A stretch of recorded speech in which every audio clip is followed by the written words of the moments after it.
Toast, toast, toast, toast, toast, toast.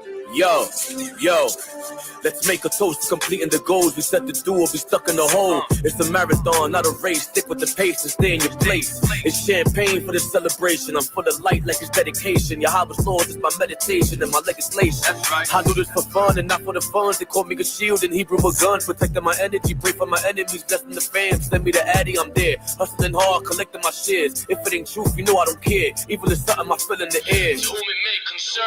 Yato dollars, not wisdom. Nah, I ain't respecting it. Trying to play the most high, like you won't get checked in your residence. Corny Instagram clowns, swearing like we ain't out here getting it. These dudes ain't getting the money I'm getting, so when they talk cash, it's irrelevant. I'm riding clean in the Range Rover. You played yourself, now it's game over. The red dot in between the shoulder to the booster shot. I ain't talking COVID. When the cards is dealt, you gotta deal with it. Shout out to the ones that's real with it. When it's time for war, they in the field with it. You on the Lord's side, step over here. You on the world's side, step over there. A toast to all of my people, cheers, put your cups in the air. You on the Lord's side, step over here. You on the world's side, step over there. A toast to all of my people, cheers, put your cups in the air. You on the Lord's side, step over here. You on the world's side, step over there. A toast to all of my people, cheers, put your cups in the air. You on the Lord's side, step over here. You on the world's side, step over there. A toast to all of my people, cheers, put your cups in the air. You get what you give, so put in the work. Afterwards, you enjoy all the perks. Actions always speak louder than words. You talking too much, you just want to be heard. If you're doing good, keep your prayers up. If you're doing bad, keep your prayers up. During hard times, you gotta know it's tough, but you gotta get up. Fool me once, that's shame on you. Fool me twice, that's shame on me. Discernment is key, my wrist is on freeze, feeling like it's below 0 degrees. The more that I see, the more that I learn. You're not in your grind, and bridges were burned. Recognize when it's your time. Everybody get a turn. Do your thing when it's showtime. I rip hard when it's go time. I'm praising Yahweh to kingdom come, and the Mashiach Yahweh Shai his son. As soon as he come, the wicked is done. Don't matter the place or set that you from. Don't matter the place or set that you from. You on the Lord's side, step over here. You on the world's side, step over there. A toast to all of my people, cheers, put your cups in the air. You on the Lord's side, step over here. You on the world's side, step over there. A toast to all of my people, cheers, put your cups in the air. You on the Lord's side, step over here. You on the world's side, step over there. A toast to all of my people, cheers, put your cups in the air. You on the Lord's side, step over here. You on the world's side, step over there. A toast to all of my people, cheers, put your cups in the air. Put your cups in the air. Put your cups in the air.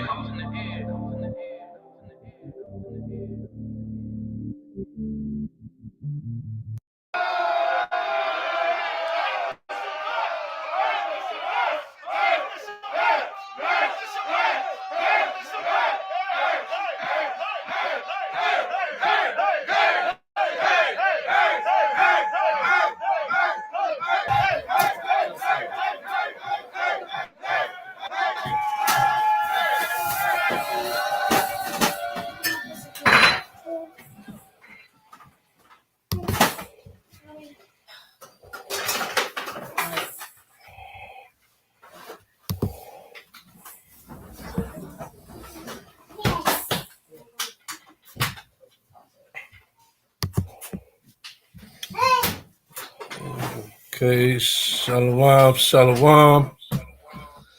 or Shabbat Shalom. It's officially the Sabbath. This is the Hebrew Chosen Elect. Sabbath class, we'll be doing it today instead of tomorrow, our usual time. Before we get started, though, let's get to these announcements, then we'll get started with class. Part 2 of so-called African Americans are the true Jews or Israelites according to the Bible. Like I said, first we'll get into these announcements.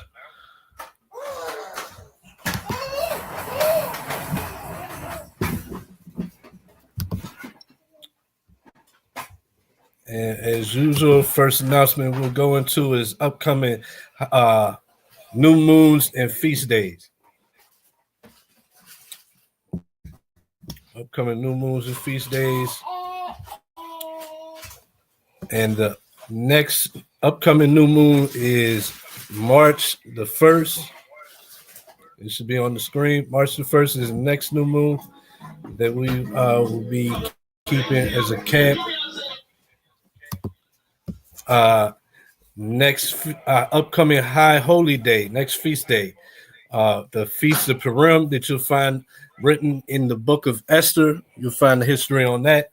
We will be keeping the Feast of Purim March 14th at sundown. If you'd like to come out and join us to keep this feast day, you can contact me or the brother Yakinan through our contact information, which we'll be getting to shortly. But yeah, like I said, March the 14th, sundown. Then after that, the next High Holy Day will be Passover. We have to update our what's this called? Put a new calendar up. So Cool. This is the last feast day of this calendar of the past year, ending with the Feast of Purim. We'll be celebrating Passover, April the 13th, right? It's sundown. Yeah, so the April 13th The next High Holy Day, once again, Feast of Purim, March 14th. Next announcement, upcoming 2025 Hebrew Summit will be held in Atlanta, Georgia this year, June the 26th to the 29th. All Israel is invited. So if you watch this video and you want to come out, this is the dates. Plan ahead, start planning now. If you're part of our camp or you watch this online, it is June 26th, 29th, Atlanta, Georgia. Start to plan ahead now. You're going to want to get your Airbnbs in order, your car rentals in order. All these things cost money. So, and it being tax season now's the time to start planning that. If you don't get enough money for taxes, to go ahead and take care of it now, put a little aside every week or whatever out of your paycheck. That way, when June comes, you're ready, you're good to go. You won't have any problems. Slakia, and on top of that, you want to get on top of it because a couple of Airbnbs that we had already looked for, we went on them, and we went back like the next day, and they was already gone. So you want to get on top of your accommodations where you're gonna be lodging at or whatever and whatnot. So yeah, now's the time. Yep. So all Israel invited, so you don't even gotta be a part of Masha Yashala. If you an Israelite, a so-called Black, Hispanic, Native American Indian, whether you're new to this, true to this, or been through this, come out to Atlanta, have a good time. All camps, all schools, all congregations, individual lights. You know what I mean? Those who have never fellowship and want to just have the opportunity to fellowship. Yeah, come to this Hebrew Summit. It's going to be very, very worth it. And we're going to lift each other up in the spirit in the name of Mashiach Yahushua. Come. All praises. Next announcement. Tomorrow, Barclays Center, Brooklyn, New York. There's a large, mighty unity camp going on. Tomorrow, 2 p.m., February 22nd. At the Barclays Center, Brooklyn, New York. We will be in attendance along with various other camps, AOC, HODC, Sakari, the Servants, Ram Gadal, Heirs of Israel, the Heirs. Either way, all these various camps will be in attendance, including us, Hebrew Chosen Elect. Usually we have class tomorrow around this time. This is why we're having it now. We'll be in attendance at this unity camp tomorrow in front of the Barclays Center, Brooklyn, New York. If you're able to come out, come out. Also, after it, it'll be there's a get together for the brother Ephraim McGon's album release party. So it's going to be a good time for Israelites to come together, edify the people, and afterwards congregate. It'll be fellowship, brothers coming together in the spirit. So it'll be a good event to take part in.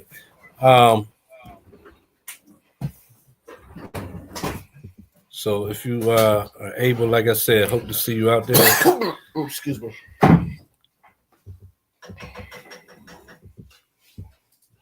Contact information. You can get in contact with me through Facebook at We Are Israel, parentheses, Gemari Yashala, or you can get in contact with Brother Yakinan here through Facebook at Brandon Daniels, parentheses, Yakinan Maccabee Yashala. It's on the screen. Also, join our Facebook group, called The Rise of the Chosen. And through Facebook, you can contact us and check out, different edification through our Facebook group, The Rise of the Chosen. Also, through YouTube, you can catch us for these lives, past videos, free teachings, various edification on YouTube. So if you're a follower or you're a part of our camp, like, share, and subscribe to our videos on YouTube. AC Red Pill Reality and ACE Reloaded. ACE Red Pill Reality, ACE Reloaded. Put this in my. You can follow us there for Shabbat class. And like I said, old videos, there's plenty of content you can get on there. Edification, upcoming videos during the weeks, all these things. So with that's it for announcements. We'll kind of get straight to it. Like I said, this is part 2 of the class that we started last week, proving that the so-called African Americans are the true Jews / Israelites of the Bible, according to the Bible, according to history, also according to archaeology, and according to the scriptures defining Israel, prophesying of where the conditions Israel would be, even certain identifying markers that the scriptures give us of what the Israelites look like.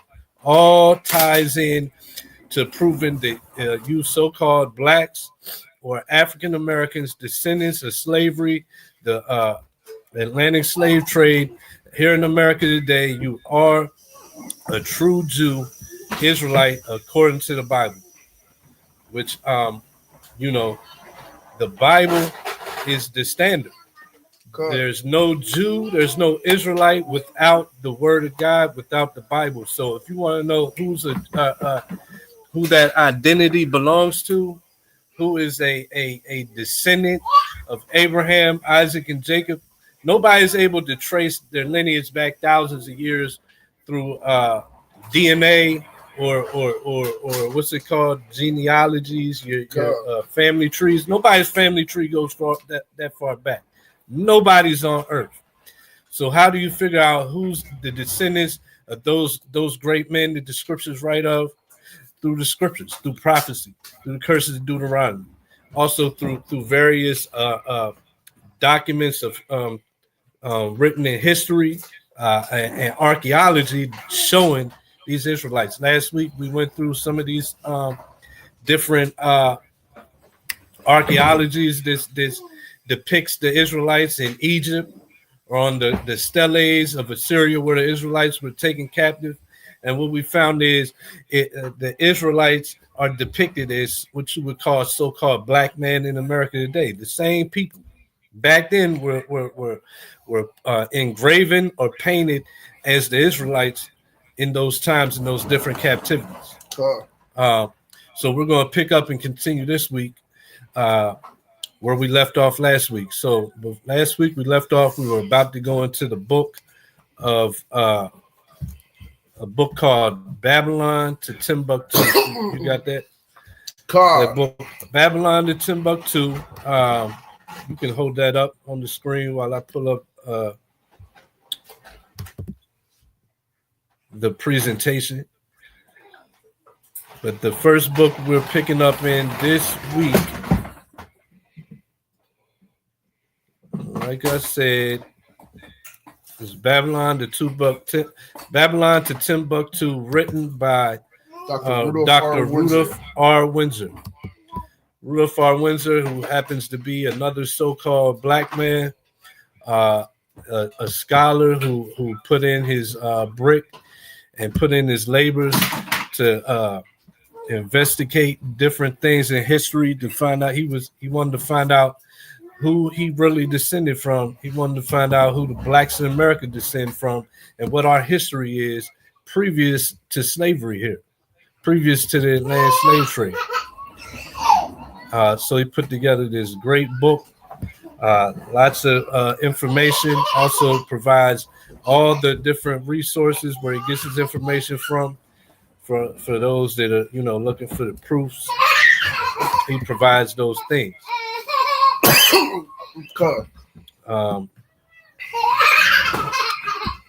And first page we're going to start at in this book is page 84, and we're going to read the highlighted part. Babylon to Timbuktu, page 84. We're going to start at the highlighted part. The book From Babylon to Timbuktu, chapter The North African Black Jews, page 84, middle paragraph. In the year 65 BC, the Roman armies under General Pompey captured Jerusalem. In 70 AD, General Vespasian and his son Titus put an end to the Jewish state with great slaughter during the period of the military governors of Palestine. Many outrages and atrocities were committed against the residue of the people during the period from Pompey to Julius. It has been estimated that over 1 million Jews fled into Africa, fleeing from Roman persecution and slavery. The slave markets were full of black Jewish slaves. So when the Romans came and conquered Jerusalem, where would everyone flee to? Africa. And millions fled into Africa, and millions were being sold in the slave markets, and were described as being black Jews. From there, hold on, Salakia.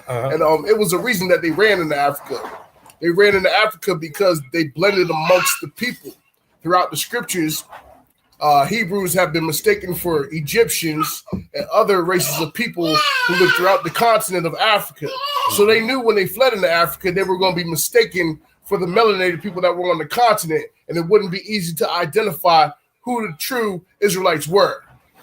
And we proved that through archaeology last week, and we're going to touch on it again. We're also going to show that where did Yahweh Shai, who the world calls Jesus Christ, flee when he was fleeing from persecution from Herod. He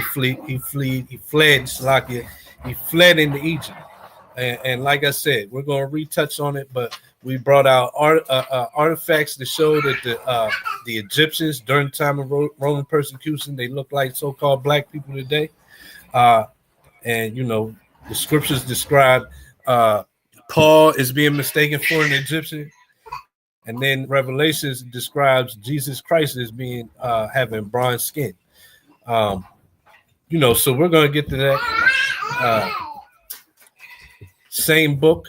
We're now going to move on to page 80, and from here he's going to go into various different African tribes and what was written of them by different scholars in history, and the different traits of these various tribes, and even them knowing that they go back to Jew heritage. So we're going to read that in the Babylon Timbuktu, starting at page 80, and we're going to read down. We got a few pages we're going to go through before we move on to the next source.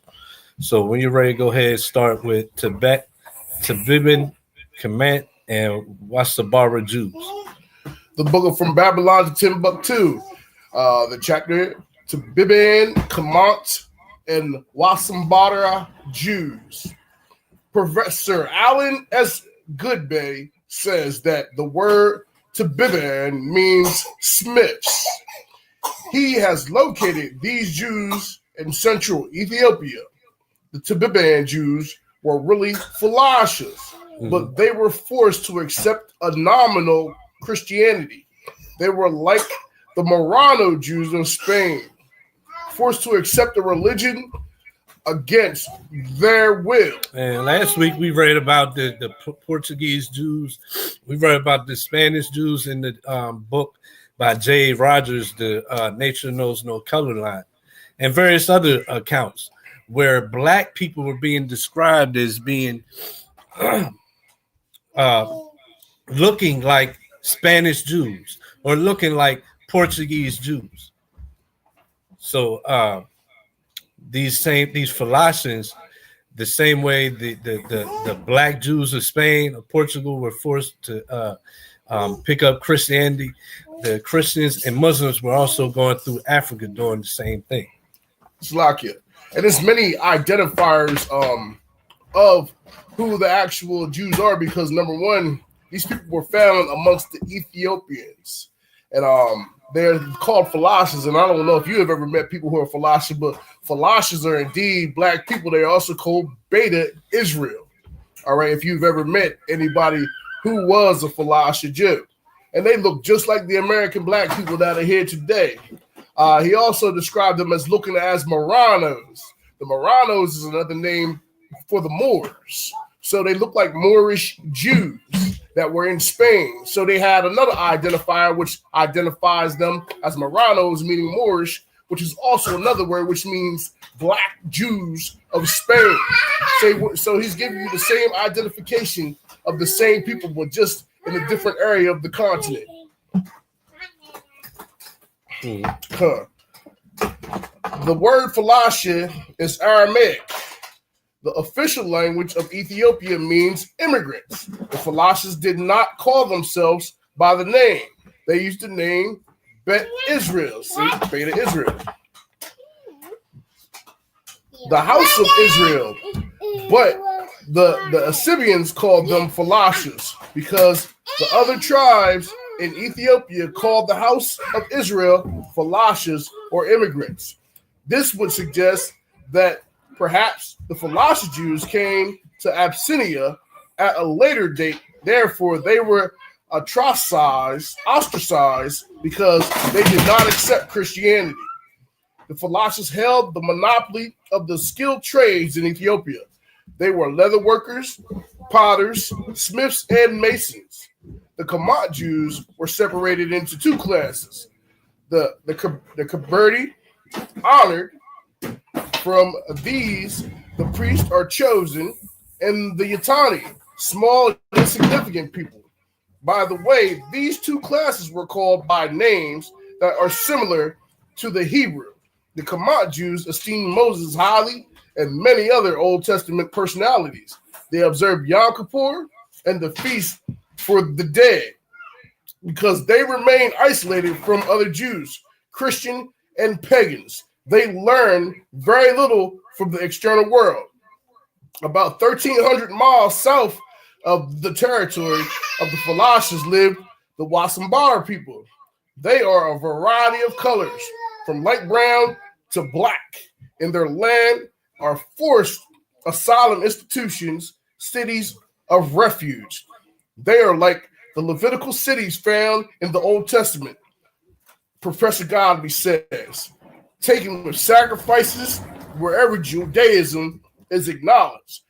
There must have been introduced by Yemenite or Himayartic Jewish traders in very ancient times concerning the Wasambar people along the east coast of Africa, opposite of the island of Zanzibar. We know very little, but it is a known fact among scholars that Jewish merchants from Yemen traded among that coast. It is possible that Jewish colonies were established there at an early date. It is also probability that Jewish tribes migrated from the north.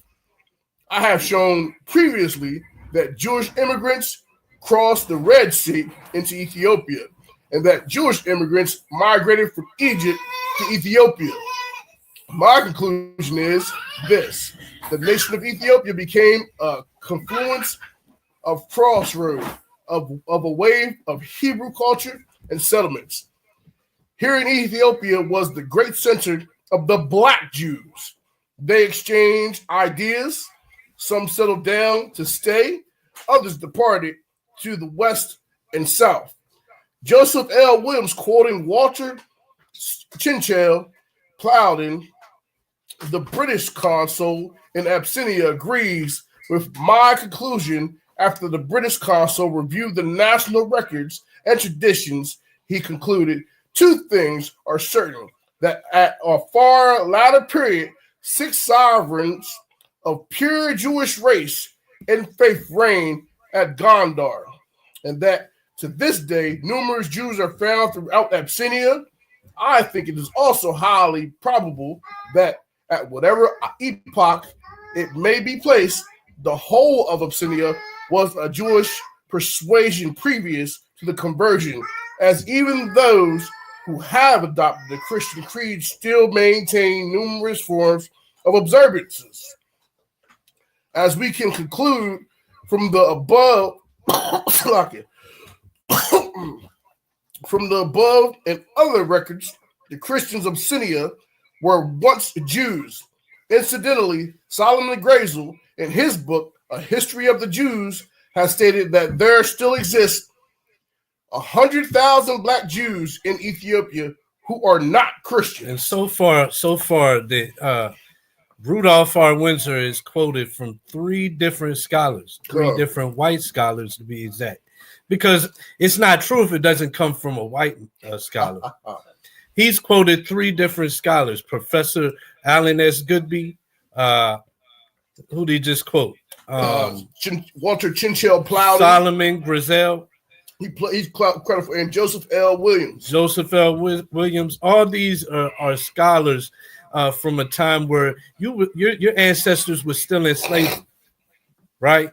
Not being allowed to read, not being allowed to go into the Bible, not being allowed to search history books and understand who they were, and being trained and programmed to think that they're nothing, that they're just blacks, they're Africans because that's where they came from.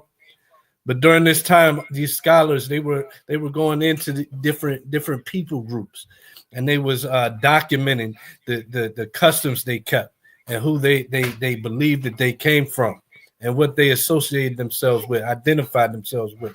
So again, these are also during the time where they were exploring the land of Africa, and they were establishing that these were black Jewish colonies way before a Jewish state was established called Israel, where that these imposter Jews were put during 1949. And way before a black Hebrew Israelite group, quote unquote. Way before One West, way before Abba Bivens, or even who was before him? What's the brother name? F.S. Cherry. Way before F.S. Cherry came on the scene.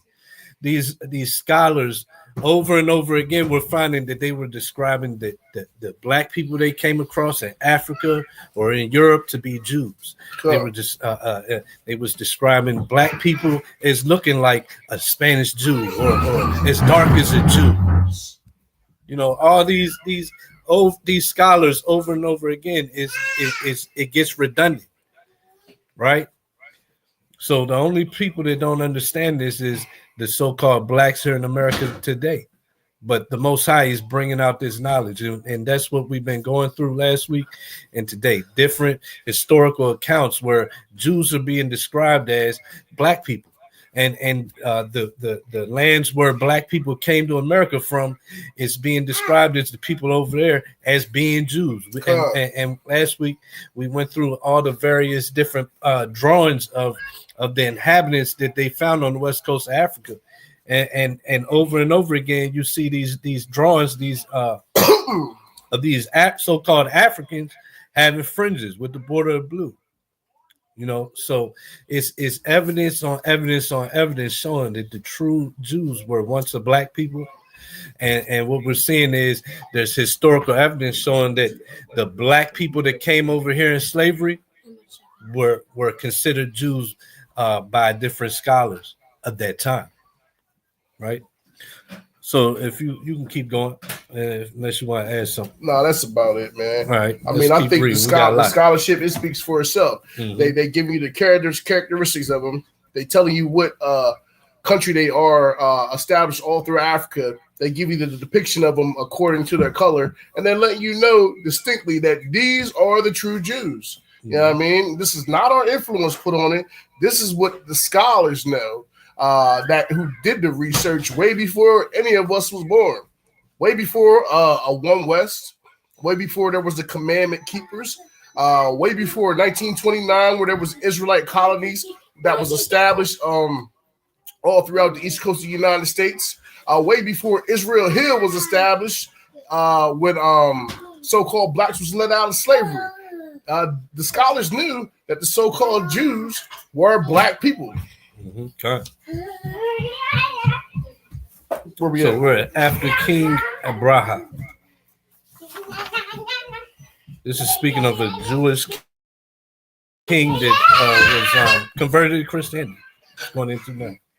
After King Abraha of Ethiopia accepted Christianity in the 4th century AD, a great change occurred that was disastrous to the existence of the Jews. They became victims of persecution that lasted for many centuries. Ever since the rise of Christianity in Ethiopia, Judaism has been decreasing. Yet, in spite of social pressures and discrimination, 100,000 black Jews have been able to survive. This multitude of Jews surviving under hostile conditions proves their greater numerical strength earlier in their history. Okay. Now go back to page 84. Page 84. Same. We're going to reread the highlighted part. In the year 65 BC, the Roman armies under General Pompey captured Jerusalem in 70 AD. General Vespasian and his son Titus put an end to the Jewish state with great slaughters. During the period of the military governors of Palestine, many outrages and atrocities were committed against the residue of the people. During the period from Pompey to Julius, it has been estimated that over 1 million Jews fled into Africa, fleeing from Roman persecution and slavery. The slave markets were full of black Jewish slaves. So this capture of Jerusalem, this fleeing into the mountains, as Yahushua said in scripture. He said that when they come to flee into the mountains, and we're reading that over 1 million Jews fled into Africa. Well, the sacking of Jerusalem prophesied by Christ. The fleeing into to Africa, Yahushua, he said to flee into the mountains. Good. So first we're going to get where Christ prophesied this. This is important because this is when black people who are Jews, not Africans, because you have Hamites and you also have Shemites. This is when the Jewish or Jew black people, quote unquote, fled into Africa, was when this happened in 70 AD. And Christ prophesied that there would Judah would not return into the land, would not return back to Israel until the time of the Gentiles be fulfilled. And that's a time that we're still living in. But first, let's get the prophecy of Christ of 70 AD. Before it happened, Christ prophesied it would happen. Read that. Luke 21, 20 to 24. The book of Luke, chapter 21, 20, 24. And we shall see Jerusalem compassed with armies. Then know that the desolation thereof is nigh. Then let them which are in Judea flee the mountains. CJ, get them some chairs if they want them. Go ahead. All right, it's whatever you want. Go ahead. And we shall see Jerusalem compassed with armies. Then know that the desolation thereof is nigh. Then let them which are in Judea flee to the mountains, and let them which are in the midst of it depart out, and let not them that are in the countries enter therein too. For these be the days of vengeance, that all things which are written may be fulfilled. But woe unto them that are with child, and to them that give suck in those days, for there shall be a great distress in the land, and wrath upon this people, and they shall fall by the edge of the sword, and shall be led away captive into all nations. So this is where you get the slave markets being full at the time of black Jewish slaves. He prophesied that when the Romans came in Jerusalem, and they would be slaughtering, so many fell by the sword, and he prophesied that the rest would be led away captive into all nations. That's your slave markets full of black Jews. But before that, he said flee into the mountains. So those that were smart, they didn't wait around. They already fled into the mountains. Mountains symbolizing the different kingdoms, different nations. It doesn't mean actual fleeing to the mountains, which you might think. It's talking about the mountains. The mountains symbolize all the different principalities and nations and kingdoms, right? Okay. So it said, flee into the mountains. And Jerusalem shall be trodden down of the Gentiles until the time of the Gentiles be fulfilled. Meaning that Israel would not, like I said, Israel would not come back, would not be returned to Israel back into dominion and rulership until the time of the Gentiles be fulfilled, time that we're still living in, because as you see, Christ hasn't came back. Not only that, but that's prophecy too, because you sitting here and you witnessing that the people that are inhabiting the Holy Land, they actually still trotting down the land. You see these LGBTQ parades in Israel. You know, you see these I'm gonna call them gutter rats, small hats. That's what I like to call them. They just doing so much wicked behavior. They willing at the wall and doing perverse thrusting in front of it and all types of mess and foolishness that shouldn't be done in the Holy Land. You know, they can't even get the land to yield crops to them. They teaching the people who are our people to do such things over there because the Most High ain't allow them to yield any dainties from the land. That's how you know that they're not the people. They also stay at war when it's supposed to be peace in the land. So that's how you know Jerusalem is still being trodden down by the so-called Gentiles, mainly Amalek. And we're going to we go into scriptures and prove through the scriptures that the choice place to flee to when we would flee from Israel, the choice place that we would flee is Egypt, is the continent you call Africa.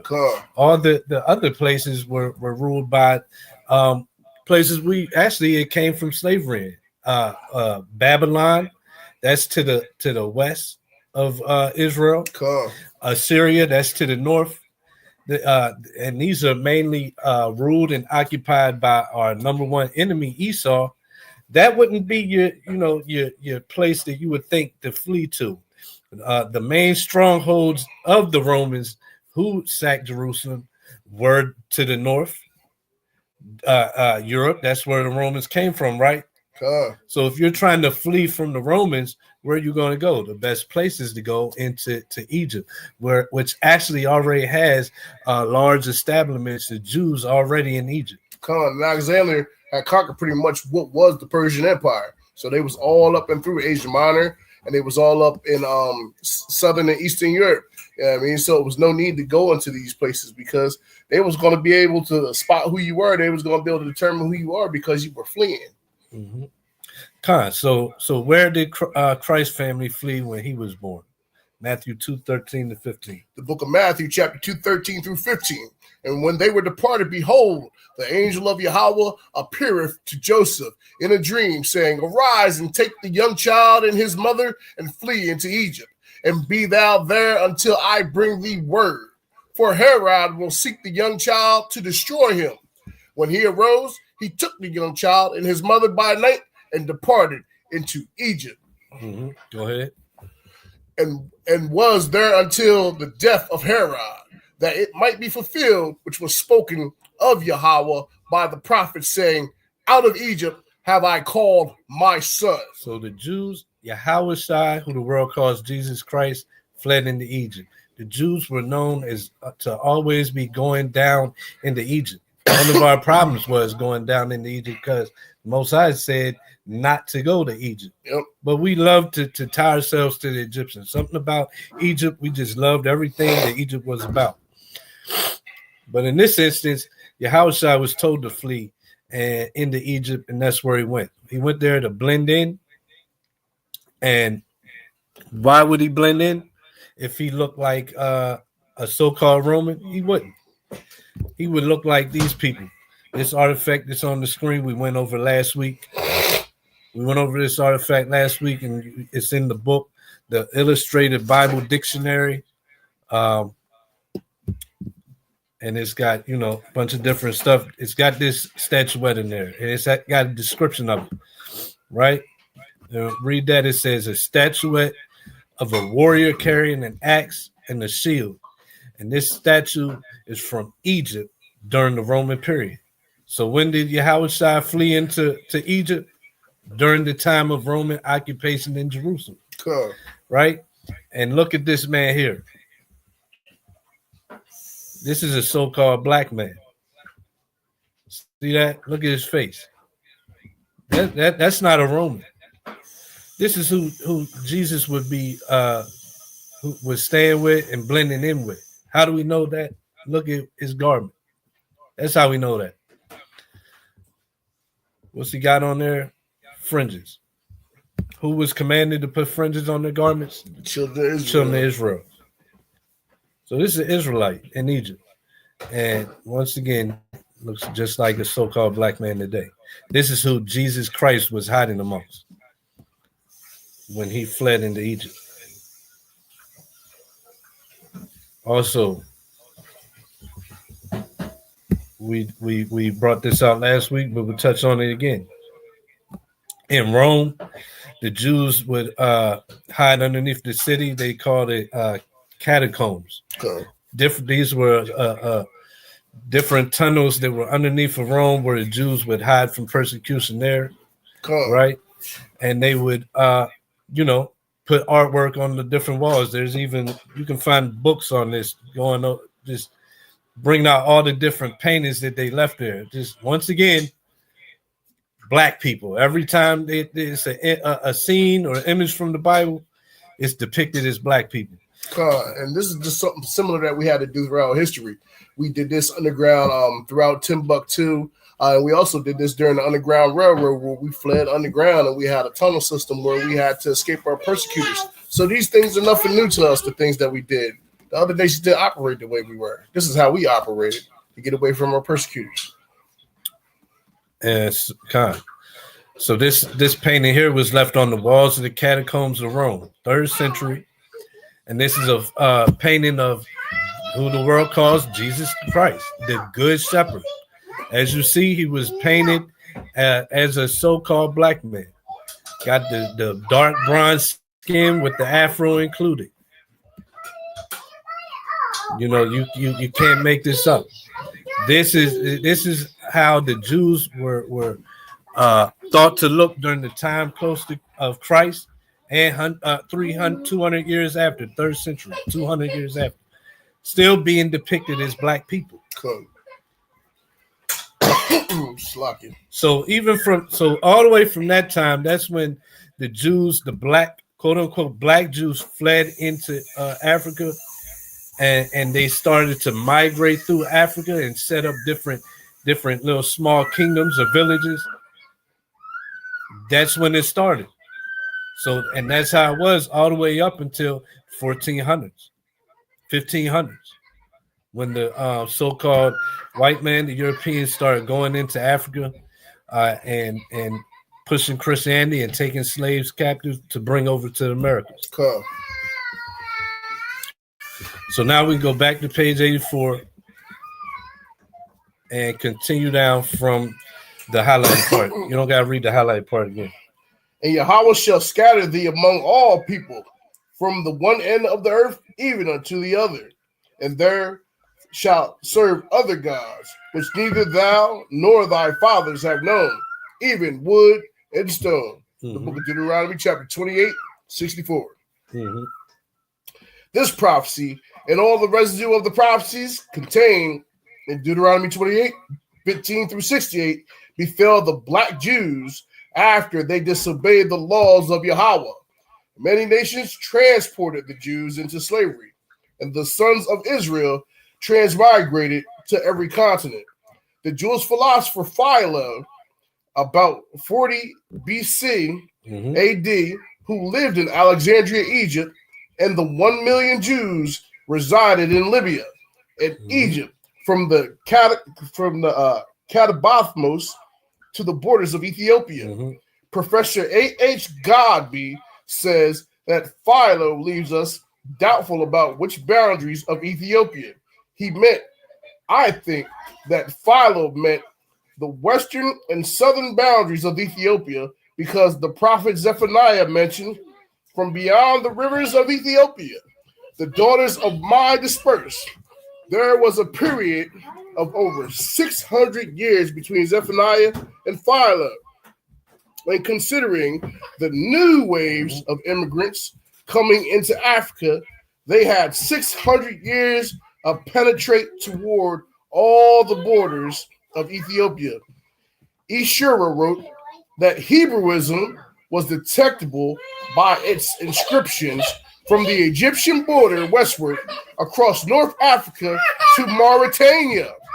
A.H. Godby says Jerome 340 to 420 AD, one of the four doctors of the church, wrote that the Jews were spread from the western extremity of Mauritania to India. Now, ancient Mauritania included part of the territory of the Atlantic Ocean, Morocco, and part of modern Algeria. It is certain that the Jews had migrated all across North Africa by the 2nd century. Some scholars fix the date earlier than this. The Greek historian and geographer Strabo, 63 BC to 24 AD, said concerning the Jews of Cyrene, Libya, now these Jews already have gotten into all cities, and it is hard to find a place in the habitable earth that has not admitted this tribe of men and is not possessed by it. And it has come to pass that Egypt and Cyrene, as having the same governors, and a great many other nations imitate their way of living, maintain great bodies of these Jews in a particular manner.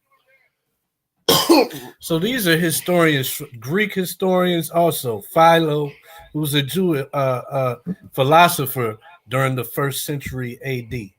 Even actually, this cat is from BC into AD. Philo was born in BC, died in AD. All saying that the Jews were scattered through Egypt, were there in mass numbers. And this scholar, this historian, he just said that they were where? He said that he couldn't think of a habitable part of the earth that didn't admit of this tribe, didn't admit of the Jews. And then the land that they're scattered to across from east to west, from Algeria to Morocco, that's called Mauritania. The word Mauritania, once again, it means black, and Tania meaning the land. So this means the land of the blacks. Right. So this means it was inhabited by the black Jews. Again, they're giving you more identifiers of who the so-called Jews are, according to scholarly knowledge. And you know that these Jews were black people that were scattered through all these different lands of Egypt, because ask yourself this. Ask a historian this question. When has any parts of Egypt been known to be mainly inhabited by people of pale skin color? When have the inhabitants of Africa not been a majority of black dark skinned people? When? What other than the Greeks in Egypt? What other established kingdoms? You had Alexandria. Where else though? You won't find it. Nobody can provide that. So these Jews were black people. The Greek poet described the Jews as being sooty. We went over that last week. And Josephus said, I think he's talking about us. Because Josephus understood that his people and himself were a dark black people. But I digress. We can go back. Privileged status. You were after the fall, I believe. Nah, you're right. Privileged status, and grow up to greater prosperity with them, and make use of the same laws with the nation also. After the fall of the Carthaginian metropolis in North Africa, Roman power became dominant in the Barbary states. Under Roman suzerainty and power, the Jews of Asia and North Africa rebelled. AD 115. The Jews considered themselves numerous enough to challenge Roman authority in the east and the south. Because of their numbers, Jews almost subdued their adversaries, who has compelled them to suffer many atrocities and indignities. Emperor Trajan sent his general Turbo to bring law and order. Instead of bringing law and order, the act of suppression of the insurrection brought a massacre. The suppression of rebellion under the slogan of law and order may be good in principle, but a good thing may be carried too far. So it was in this case, the pagans and the Romans attacked the Jews indiscriminately, both the Jewish soldiers and the uninvolved peaceful population without mercy. As a result of this merciless attack, many Jews fled to those parts of Northwest Africa known as Tunisia, Algeria, Morocco, and Mauritania. Mm-hmm. All African countries. Go ahead. Many other Jews fled to the areas where Rome did not have a jurisdiction. This was to the region of the south, the Sahara Desert, and the Sudan. Grazel says such is the explanation of how the Sahara Desert first acquired Jewish tribes toughened by a fighting tradition and possessed of physical characteristics, blacks, which it is said still make them approximate very closely the original Jewish population of Palestine. Mm-hmm. The Jews are a omnipresent people. They seem to exist everywhere at the beginning of the 6th century. They are found in Spain before the Mohammedan conquest. So before they became Arabs, the Moors were Jews. Go ahead. They are found in Spain before the Mohammedan conquest. Spain is known to the Jews as the classical land of crypto-Judaism because they feigned Christianity but practiced Jewish ritual in secret.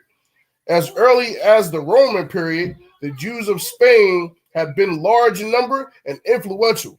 Many of them clamored to be descendants of noble Jews in Jerusalem, who had been carried into exile by General Titus after the Visigoth and Germanic tribe invasion. The situation ameliorated the Jews because the Visigoths adopted the Arian form of Christianity, and they favored the Jews. However, when they converted to Catholicism, they became zealous, like any other neophytes. King Ricard ascended the throne in 589. This was the beginning of harsh religious enactments against the Jews. When King Sipsbat of Sipsibat occupied the throne, there was a prevalence of utmost religious fanaticism. In 616 AD, the big shot came. The king ordered the baptism of all the Jews in his domain under the penalty of expulsion and the loss of all their prosperity, according to Catholic authorities. 90,000 embraced Christianity at this time. This was forced baptism. In the 7th century, the Jews were threatened with the penalty of slavery if they were found practicing Judaism. This cruel policy caused many Jews to flee to the Mediterranean and western coast of Africa. The southernmost point of Spain, after you cross the sea, lead you to the northern of the western coast of Africa. Throughout the Middle Ages, many European governments expelled their Jews. These black Jews migrated to neighboring countries, Turkey and Africa. The Lord shall cause thee to be smitten before thine enemies. Thou shalt go out one way against them, and flee 7 ways before them. and shall be removed into all the kingdoms of the earth. Deuteronomy 28:25. The Byzantine emperors in the 5th and 6th centuries persecuted the Jews constantly. Therefore, multitudes of Jews were compelled to migrate into the Sahara Desert to the south. By the time the Sahara Desert was heavily occupied with black Jews, the Arabs pushed their way out of Arabia. What this also shows is just another instance where it proves Jews would have to flow into Africa because all the northern lands and countries of Europe, they was becoming Christians of the Christianity we know today, right? Cool. They was all converting to that. They was forcing it by the sword. So you had no choice but to flee somewhere. If you flee somewhere else in Europe, you're facing the same problems, the same persecutions. So the Jews had to flee into Africa. Can white people survive in Africa? In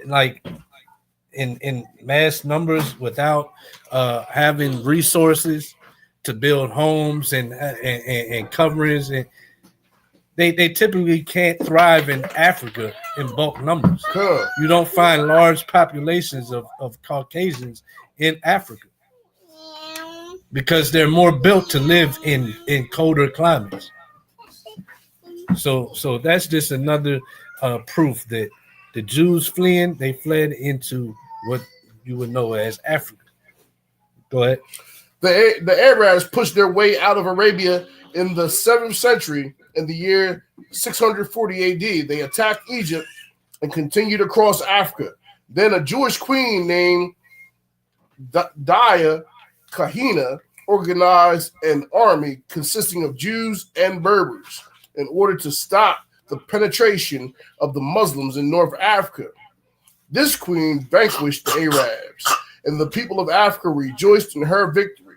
Years later, the Mohammedans fought the army of this Jewish queen once more, and she was defeated. She was defeated the second time because of the jealousies of different people in various tribes.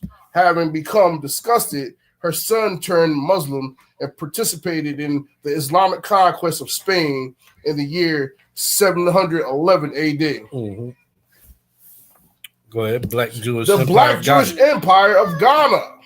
The ancient Black Empire of Ghana was established in the Western Sudan. During the colonial period, the Western Sudan was called French. West Africa, the northern boundary of this region, is the Sahara Desert. The western and southern border is Lake Chad. Some rivers of this region are the Senegal, the Gambia, the Volta, the Benue, the Logan, and last but not least is the famous Niger River. This river flows from the Guinea Highlands northeast to the famous cities of Timbuktu. Let me see. Go to 89. Right there. Pick up there. Page 89. Page 89, middle paragraph. The original habitation of the Songhai people was Gongia, Kokya, or Kuka.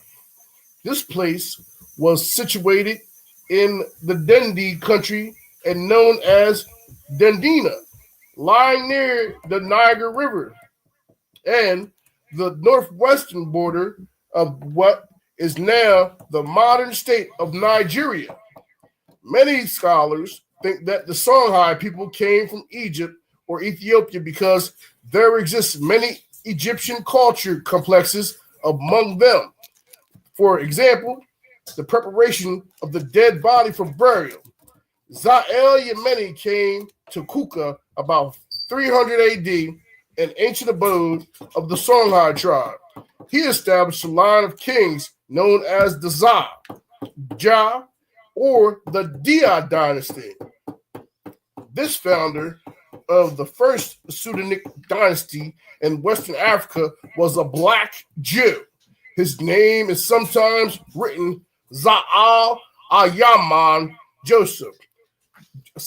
Joseph J. Williams says that a citizen of Timbuktu named Abdurrahman A. Sabdi wrote in his book, Tariqa as-Sudan, History of the Sudan, that Za'al al-Yaman was derived from Dza Min el-Yaman, which means he has come from Yemen. Za el-Yamini came to the Niger country by way of Wargia.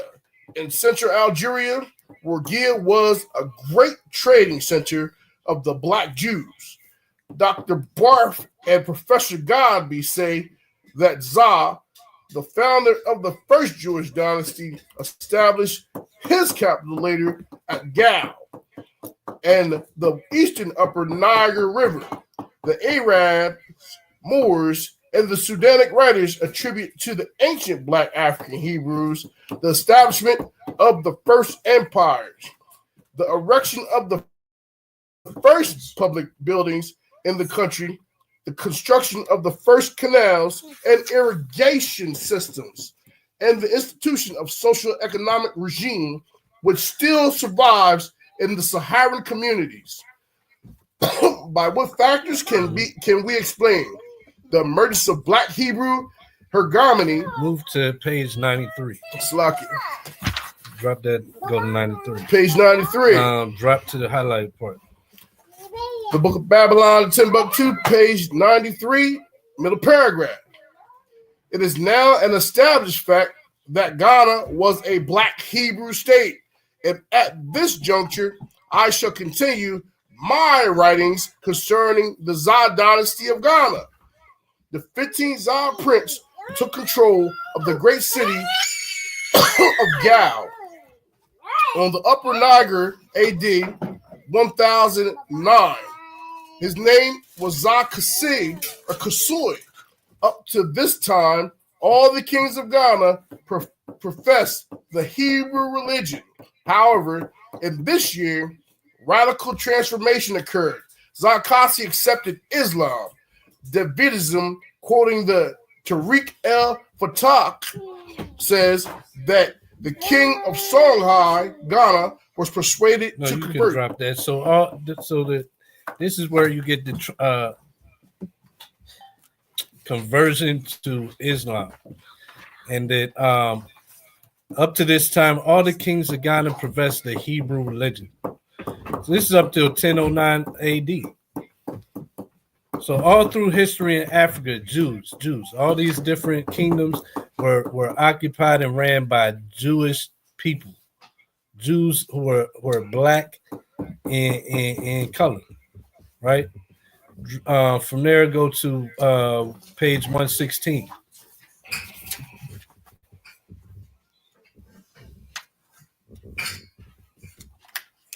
The Book of Babylon and Timbuktu, page 116. R.H.M. Elwes gives a graphic depiction of Portuguese Jew Baruch Spinoza, middle-sized, good features, skin somewhat black curly hair, long eyebrows of the same color, so that one might know by his looks that he was a descendant from Portuguese Jews. Once again, so the Portuguese Jews and so-called Black people, they were thought to be of the same people. If this guy, he's seen this cat, Baruch Spinoza, middle-sized, good features, skin somewhat black curly hair, and said he thought him to be a descendant of Portuguese Jews. Over and over again, the same thing. Keep going. When the Jews were expelled from Spain, about 100,000 entered Portugal. They were permitted to enter under the condition that they pay the poll tax, with the understanding that they would leave the country within 8 months. Also, at this time, the king obligated himself to take the Jews wherever they desired at the termination of the 8 months. When the time expired, many Jews were stranded because the king did not provide enough ships in time. All the Black Jews who were left behind were deprived of their freedom and sold into slavery. So if you was a Jew during the Spanish Portuguese Inquisition, you was either murdered, burned at the stake, or put into slavery, right? Come. Where's the Caucasian Jews at in slavery? This is 1600s or 1400s. This ain't too far back. So where are the historical accounts showing all these Caucasians going into slavery because they profess to be Jews? Where they at picking cotton? I don't see no pictures of them picking no cotton or in no sugar cane fields or cutting tobacco. But even historians will write and tell you that during the Inquisition, Jews and Negroes were put into slavery. But you can only find Negroes in this time frame in slavery. So who was the Jews?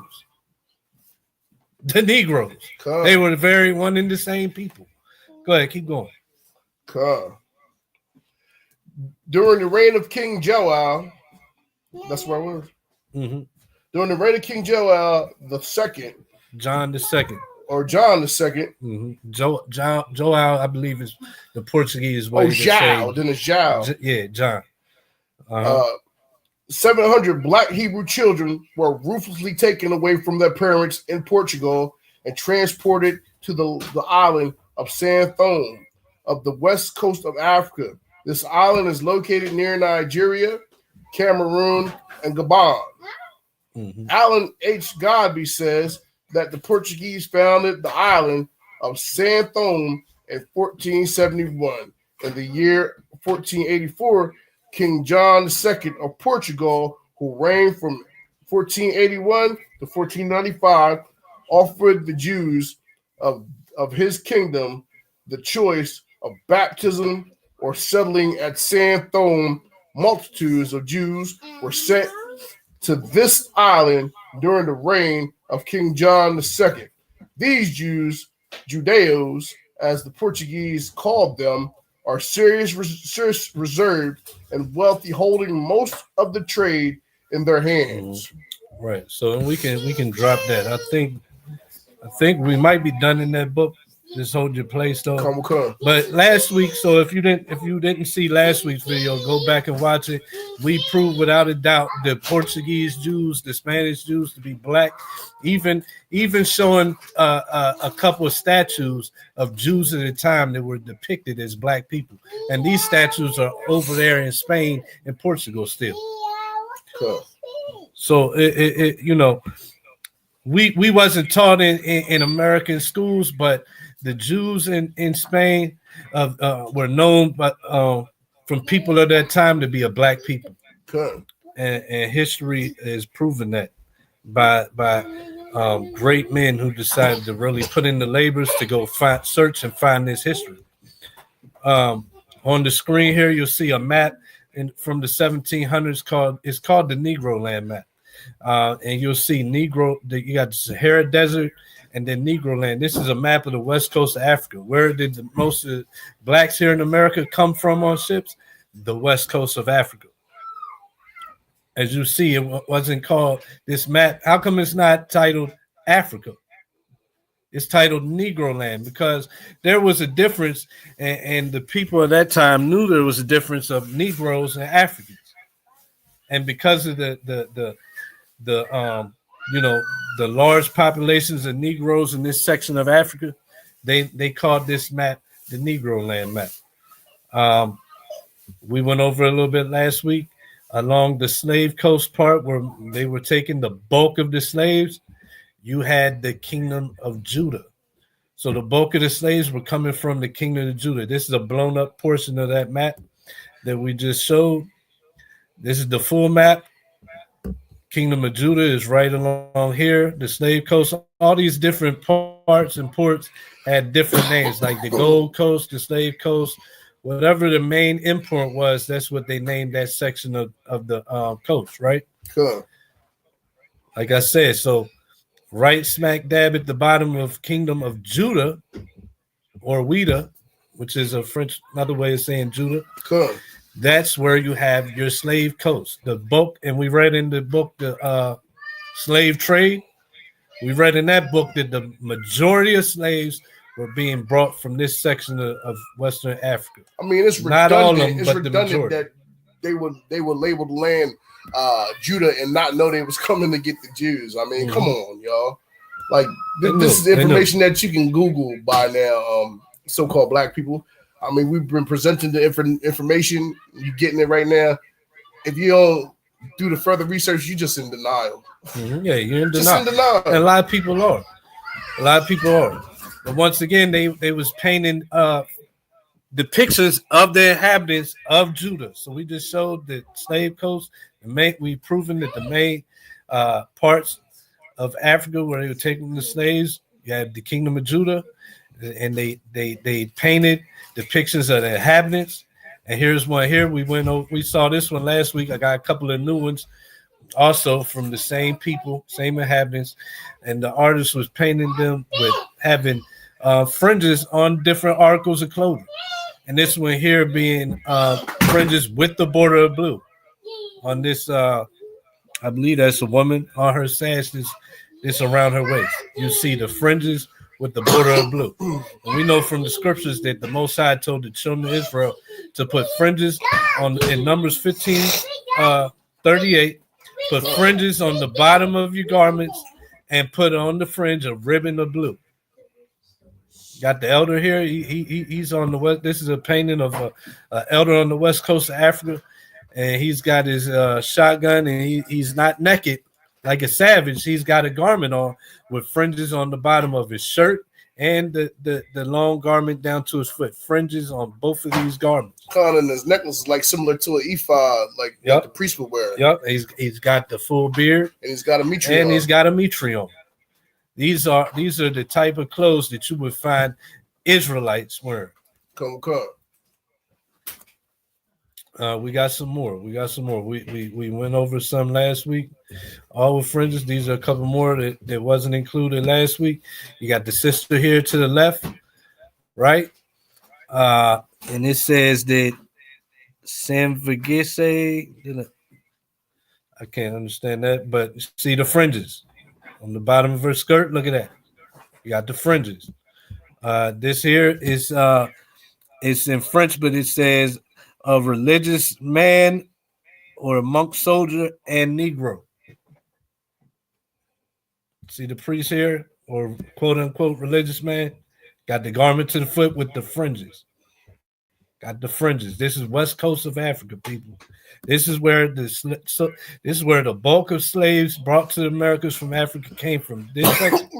And these are the people keeping Israelite customs in their attire and the customs they kept in their societies.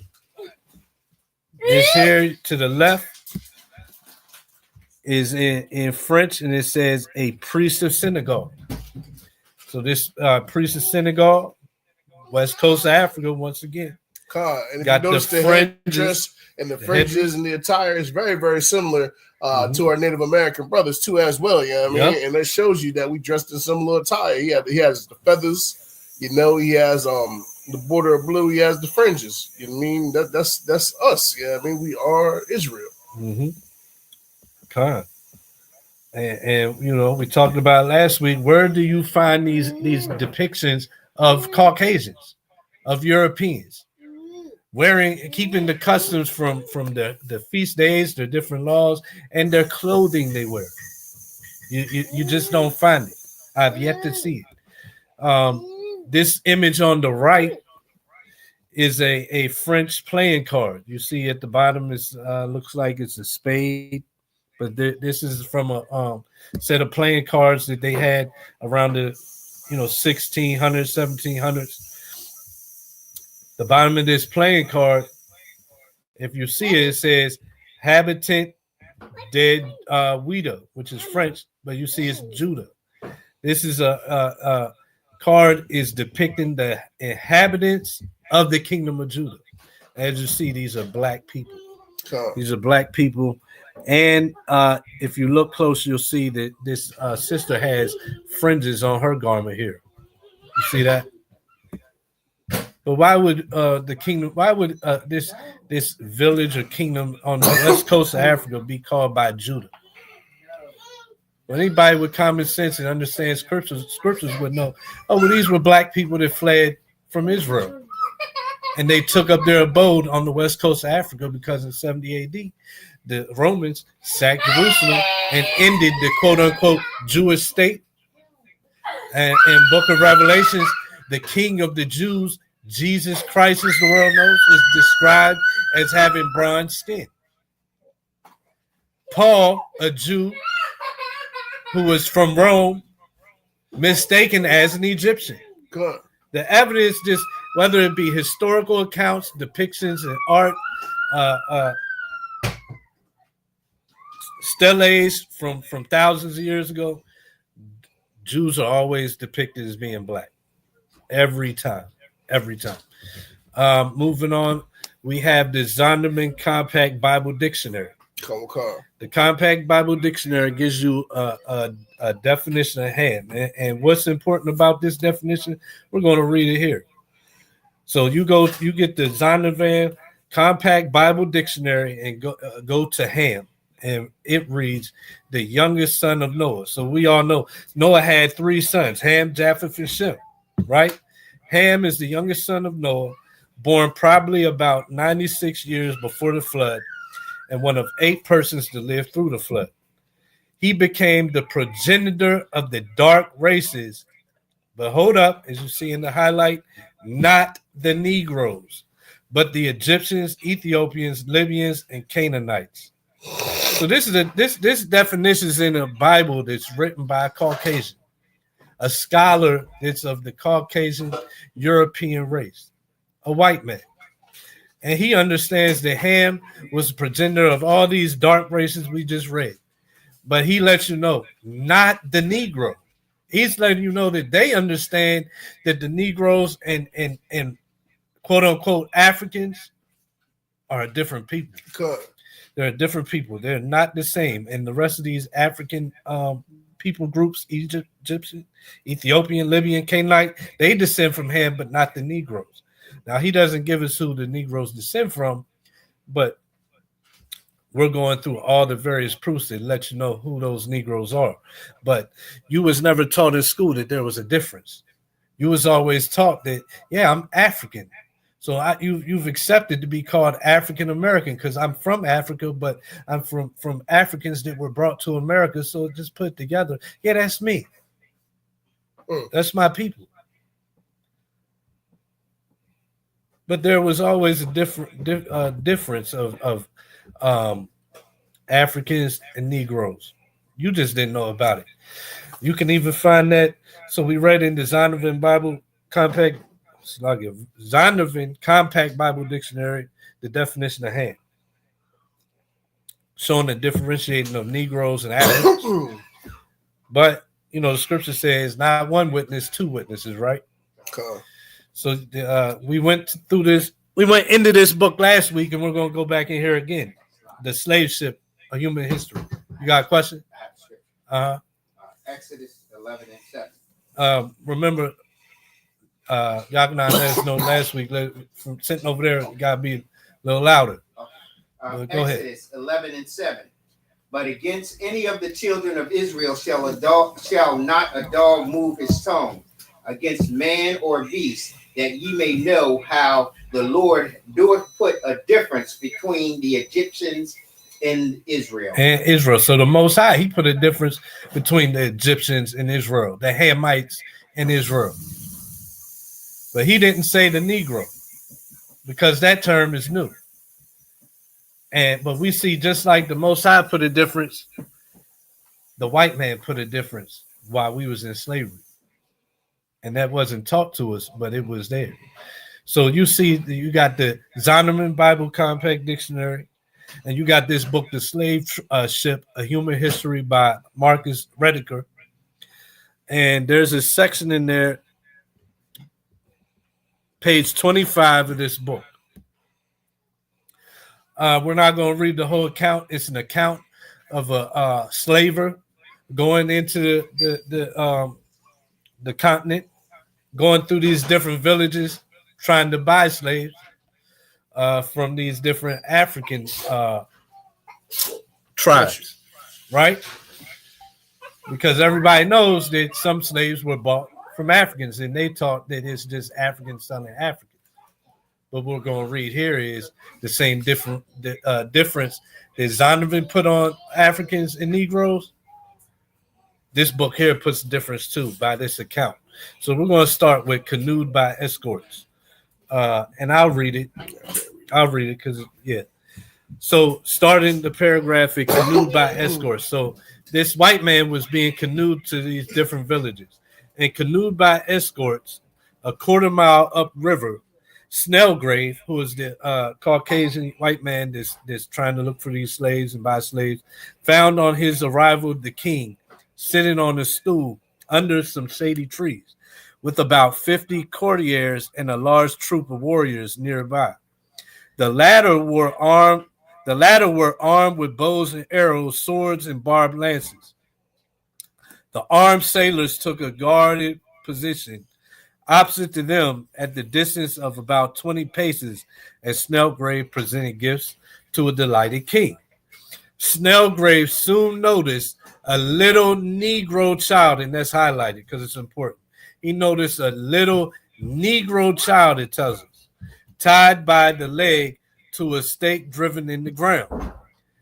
2 African priests stood nearby. You see that? Separating the difference.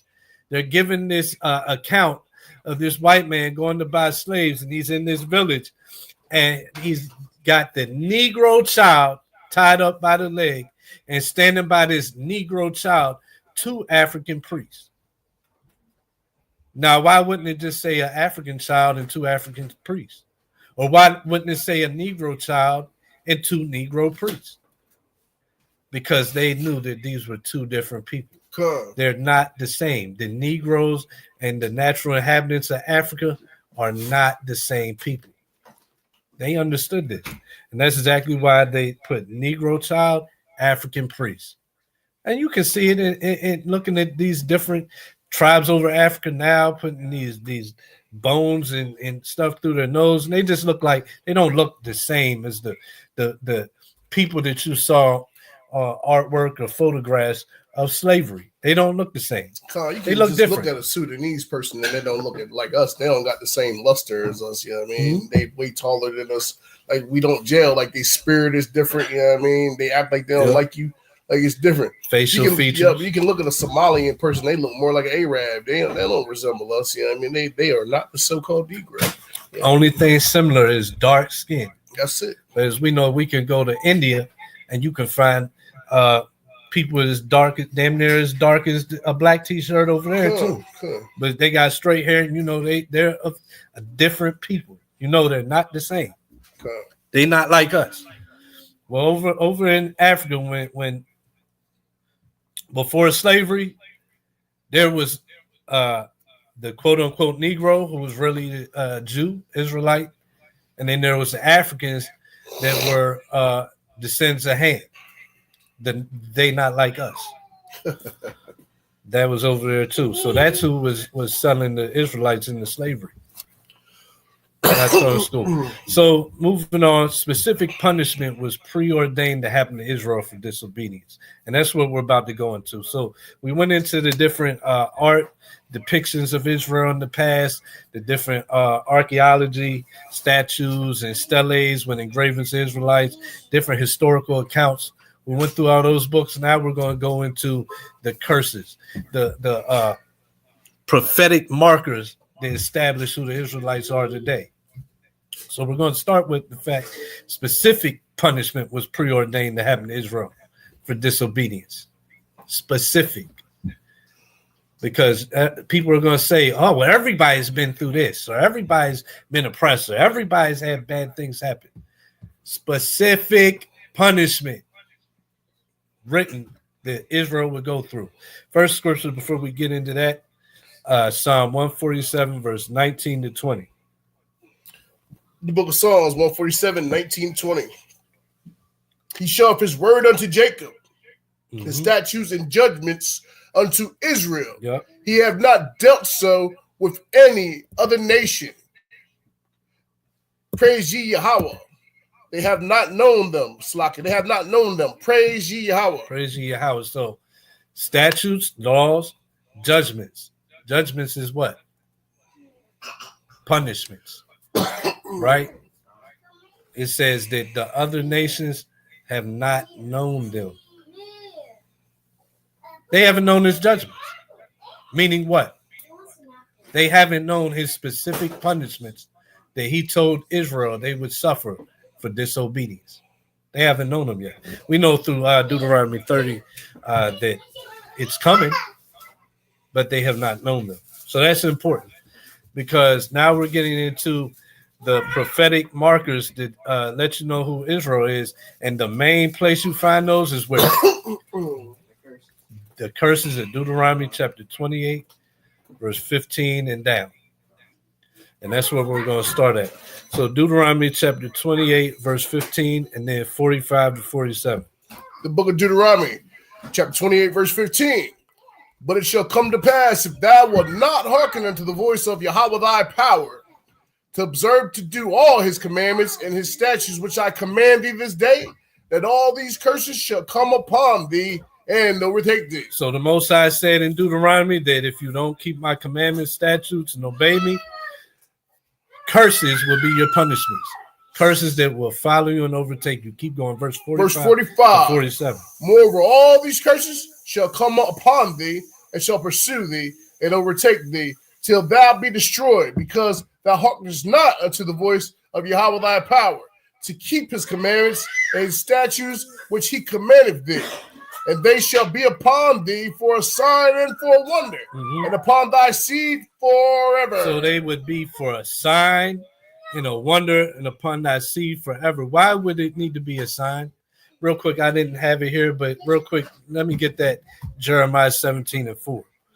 But it said that these curses would come on Israel as a punishment for disobeying the Most High God. And they would come on all Israel, the whole nation. These punishments, these curses would overtake them, and they would be for a sign and a wonder and upon thy seed forever. So that means even if it happened in the Babylonian captivity, it's still applicable today. Even if it happened in the Assyrian captivity, it's still applicable today.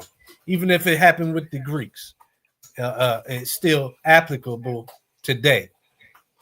But it would be a time, though, where Israel wouldn't know who they were, and this sign would be needed. This would be a sign.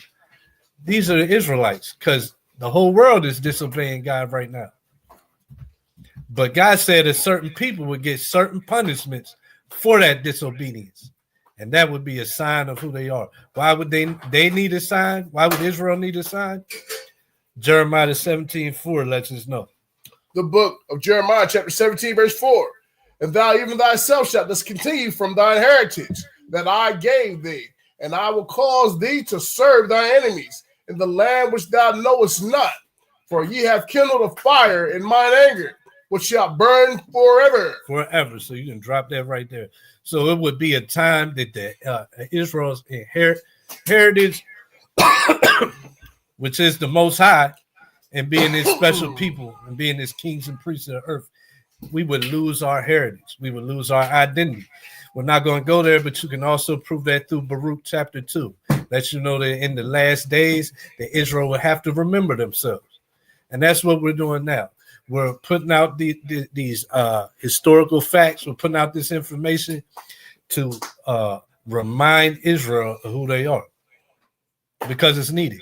Because there's a people who has taken that identity, and the whole world accepts that, but they reject you being called a Jew. They reject you being called an Israelite. And once that starts coming out, they start to put out all these different attacks, anti-Semitism, blackballing different celebrities who bring it out. You know, Psalm 83 lets you know that all the different top nations made a secret pact together to keep the Israelites in darkness, right? So these curses would be a punishment and a sign where you can tell these are the Israelites. the people that's not keeping obeying God, who's turned from God, and now they're getting these specific punishments. Go ahead and read verse 47. Verse 47, because thou servest not Yahweh thy power with joyfulness and with gladness of heart for the abundance of all things. Mm-hmm. And that's why. Because we in time past, we went and served the Most High with joyfulness, gladness of heart for the abundance of all things. And we know that all through history, what were we doing? Why were we going into different captivities? Rebelling against the Most High. We always wanted to follow what the other nations were following, what the other nations were doing, right? And we suffered punishments for it. And the same thing has happened today, right? So the first one, we read verse 15, curses would come upon you if you didn't obey my commandments, statutes, and judgments. And the first one is Deuteronomy 28:16. That's the first curse. Cursed shalt thou be in the city, and cursed shalt thou be in the field. So in history of blacks here in America, have been cursed in the field. You got the cotton plantations, tobacco plantations, what else? Sugar cane, you name it. We was the people cursed in those fields, getting our backs whipped, not getting paid, right? That was us. Cursing in the city. Remember your civil rights movements, your Jim Crow laws, even up to today. Who's still being oppressed in the cities? Who's still being getting shot down by the same people that's supposed to serve and protect? Cool. So-called black people. Cursed in the city and cursed in the field. Right? Yeah, I had to put the doughboy up there. But this is the plight of blacks here in America, right? So this is the first curse that lets you know this for a sign and a wonder, and upon that seed forever. Just a side note, over there in Israel, the majority of the population they're atheists. Yep. It's like 70%. 70%. And what's that mean? That means they're definitely not being obedient to God. They're not keeping the commandments. They don't even believe in God. What's the first commandment? That's why I have no other gods before me. You don't believe in God. That means you are your own God. That's a God before Most High. You're keeping your own laws. You're not being obedient. That's 70% of the population. They living it up. God said specific punishment would be on the Israelites for not keeping that first commandment, not keeping the rest of the commandments and laws and statutes. So cursing the city and cursing the field. Got a little baby picking. Yeah, got the baby picking the cotton. The baby picking the cotton, right. Man. So this is what happened here. This is what still happens today. It's the so-called blacks, Hispanics, Native American Indians who are cursing the city and cursing the field. But we already did the Native American so-called Hispanics. This week, in lieu of Black History Month, we're doing the so-called blacks. Uh-huh. And also we can look at it where you see that America was in transition going from an agriculture nation into an industrial revolution. Uh-huh. So when the white man is talking real proud about his intellect, his knowledge, and all of that, these 3-year-old children were paying for their college education. Mm-hmm. That's fact. Picking cotton. Yep. That's what you call privilege. That's right. Mm-hmm. That's right. Today, our northern tribes, brothers, are doing the same thing. Yeah. They're in the cotton field. They're picking the tomatoes. They're doing these things now because Esau has always, we call it white privilege because that's what it is called, privilege. Someone else worked for it. And it is because, listen, all these different companies, what your Newports, your Marlboros, your Hanes, your Cottonelle, whatever, they were all built off of the backs of slaves, right? There hasn't been any shares distributed to the black people's descendants, but they passed down the shares of that wealth to their descendants. And the technology, right? And the technologies that came apart to be able to, like the cotton gin and all these other manufacturing is a direct byproduct of us being in fields. Exactly. They don't even want to share it with you how they even get the offspring to grow the tobacco. How many of y'all ever seen a tobacco seed? Mm-hmm. I mean, I probably have as a child. We went to a tobacco plantation. I don't remember what it looks like though. it looked like a big giant sunflower seed. Okay. But yeah, so first sign to be on the Israelites forever, cursing the sea, cursing the field. So we put up the images. We're also going to go into this book, Hebrews to Negroes, wrote by a brother named Ronald Dalton. Cool. It's a great book. Lots of information. This brother he found out the truth that the so-called blacks in America was the Israelites. And he really put his hand to the plow to go into that and to go into the histories, and he wrote a big thick book, even made a movie. He put in a lot of work proving that so-called Negroes to be true descendants of Jews, of Hebrews. This brother has done a mighty work. This brother has gone and he's been showed where we're scattered throughout the diaspora of the world. I mean, the everywhere. Like where we were scattered to, he's researched where we are and what customs they keep in Asia, India, wherever we are around the world. He's gone and done the research and let you decide for yourself whether or not who the people are. Right. So I suggest you go watch this movie and pick up this book. You know what I mean? I recommend it. I honestly would say get the book. The book's way better. We as black people need to get more accustomed to reading. But yeah, either or, get the book though, because it's a lot of good information he brings out. We're just going to go through the detailed information he brings out on these curses because it's really in depth. Some of this brother's doctrinal beliefs don't match with what we believe in. But when it comes down to the information, the different histories and putting it together and really laying it out, it's a mighty work. It's a mighty work. So look, if you don't have the book already, get the book. Hebrews to Negroes. This is the book made into a documentary that caused a big stir with Kyrie Irving. It's a big book. But yeah, a lot of information. So there's a section going into the curses in Deuteronomy chapter 28, and it's gonna go in depth. So we're gonna go into that, starting with this curse we're on now. Deuteronomy chapter 28, verse 16. Hebrews to Negroes, written by Ronald Dalton Jr. And you can go ahead from the top. The book of Hebrews to Negroes, page 268, middle paragraph. Deuteronomy 28:16. Curse shalt thou be in the city, and curse shalt thou be in the field. When there are a majority of blacks living in the crowded urban cities of villages in the poorest condition, these areas are commonly nicknamed ghetto, projects, hood, and the slums, and many more.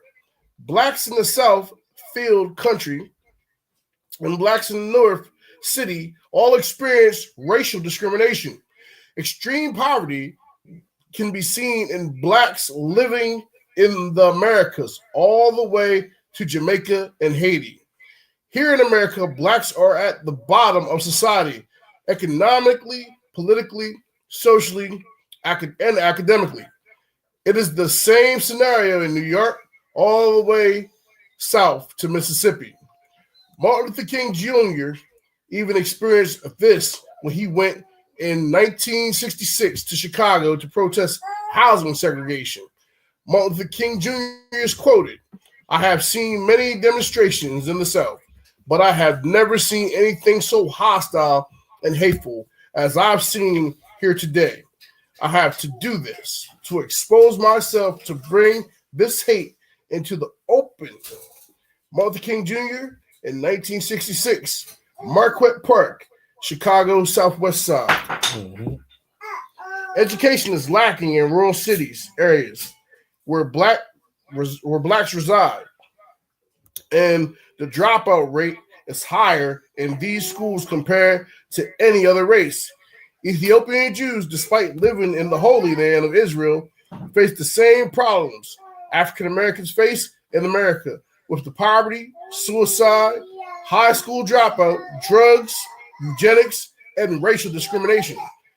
This is because it wasn't time yet for them to come to Israel. The possession of Israel in 1948 by Europeans calling themselves Jews was not the regathering of the Israelites that was prophesied in the Bible. If it was, the Ethiopian Jews would have peace and brotherly acceptance in Israel. The Ethiopian Jews have more biblical and historical proof to prove that they are descendants of the tribes of Israel than their European Jewish neighbors. Coincidence? In America, the similarities of the curses in everyday life for blacks can be seen easily. Nobody wants to invest money in predominantly black neighborhoods, and only non-black business owners are willing to set up stores in these areas. Arabs, Koreans, small hats, etc. Because they wish to profit off black dollars, consumerism. Mm-hmm. These business owners are not setting up their establishments in poor urban black communities to provide jobs. The only time they want to invest is to gentrify, right? They don't want to invest to build up the people that's there. They want to invest to push the people that's there out and let them go destroy somewhere else. Go ahead. Nor are they using the money they get from blacks to help rebuild black inner city communities.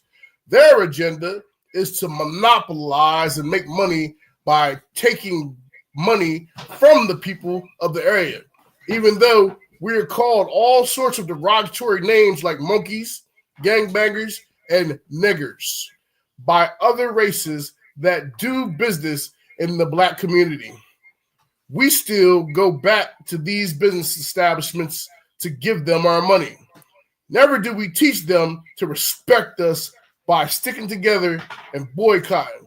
Black inner cities are run down with lack of certain basic services and lack of quality schools that suburbia provides its residents. The inner cities where blacks live to outsiders may look similar to war-torn countries overseas like Beirut, Lebanon. In some areas in the rural South, like in Mississippi, there are blacks still living the same way slaves did post-Civil War times. There are even areas in America that look worse than some of the hometowns and villages that Africans grew up in before immigrating to America. The lack of jobs, education, decent housing, and political voice leads to frustration, which then leads to increased crime, unfair treatment practices, and prison sentences, and the judicial system leads one to believe that the world has an agenda to destroy blacks, like the Negro Project of 1939. We know this because we see so many innocent black people killed by our law enforcement system or by regular Caucasian citizens with no type of indictment or punishment given whatsoever. We see discrepancies between the prison sentencing methods that give higher prison sentences to blacks compared to whites. We see an increasing higher America, which many of times higher percentage. We see an increasing higher percentage of mental illnesses among African Americans compared to other races in America, which many of times is linked to socioeconomic status. We still see extreme poverty and a difference in how blacks are treated compared to other races, no matter what area of the world they live at. Blacks living in the cities experience the same problems that blacks living in the poor areas of the country experience. There are blacks living in the Basra, Iraq, who live in the poorest of conditions, just as Ethiopian blacks who live in Israel.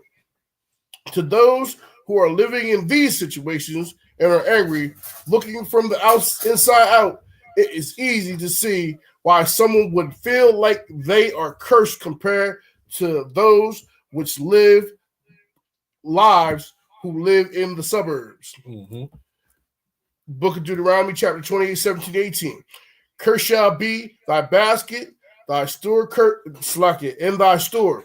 Cursed shall be the fruit of thy body and the fruit of the land, the increase of thy kind, and the flocks of thy sheep. Mm-hmm. Blacks have not progressed in America as people despite being here over 500 years. Immigrant Jews, Greeks, Italians, Koreans, Filipinos, Chinese, Arabs, Europeans, Eastern Indians, and Latinos have surpassed us despite only being here maybe a little over 150 years. The immigrant races are accepted in America without much racial discrimination. Their businesses thrive making money off of the people of America. This is not the case for blacks or black businesses.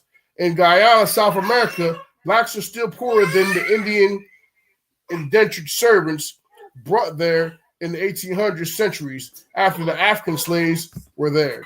Even in Africa, the land is stricken with drought, famine, disease, plagues, and war, which limit the full capability of Africans from profiting off the resources of the land. Other foreign peoples, such as the British, the Germans, the Dutch, and the Chinese, are profiting off the land of Africa, using its resources to make them rich. The British Europeans in Nigeria have established generations of wealth compared to the African natives.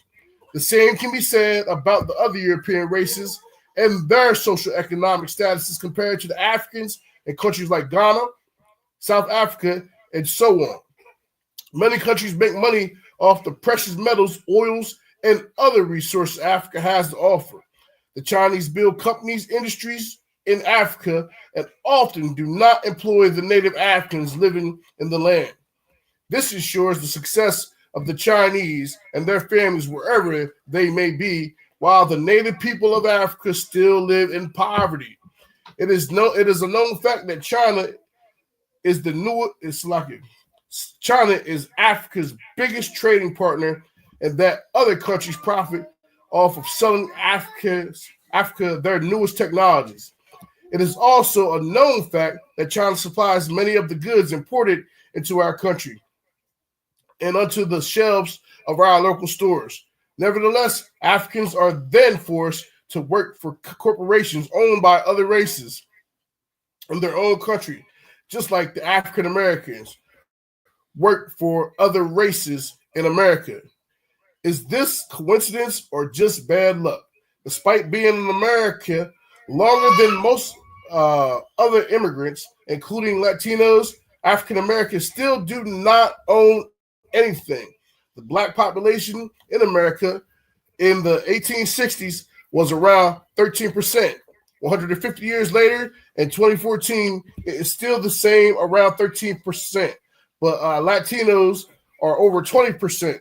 This means either the American borders and coastlines are wide open for Latinos to come to America, or they are controlling the population of blacks with various means, such as negative eugenics. For almost every race in America, it is seen as disgrace to work for a black person as opposed to a non-black person. Despite the abolishment of slavery, we still haven't been able to stick together and own businesses within our community, like the famous Black Wall Street in Tulsa, Oklahoma. Black millionaires and billionaires turn the blind eye when when countless numbers of schools are closed down in major black inner cities. All throughout America, but yet they can pack out the Soul Train Awards or BET Awards.